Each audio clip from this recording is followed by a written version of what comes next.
Welcome to Blizzard Fire. We hope this video helps fire up your solution. In this video, I will explain how to make a roux for potato soup. A roux is a fundamental thickening agent, essential for achieving that perfect creamy texture. It's simply a cooked mixture of fat and flour. We'll cover the basic ingredients and the simple steps to create a smooth, flavorful base for your delicious potato soup. Let's get started on this culinary journey. First, melt 2 tablespoons of your chosen fat, like butter or oil, in a saucepan over medium heat. Once melted, gradually whisk in 2 tablespoons of all-purpose flour. This creates a smooth paste. Continue stirring constantly for about 1 to 2 minutes. This initial cooking helps to remove the raw flour taste, preparing it for the next stage. Now, continue cooking the roux, stirring constantly, until it reaches a pale golden or blonde color.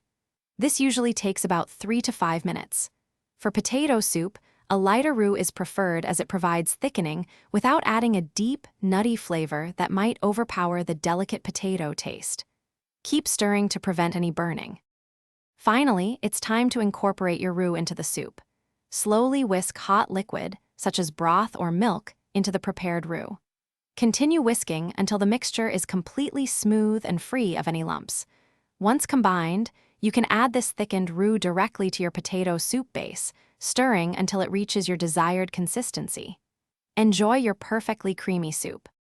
Thanks for watching. If you found this helpful, don't forget to like and subscribe.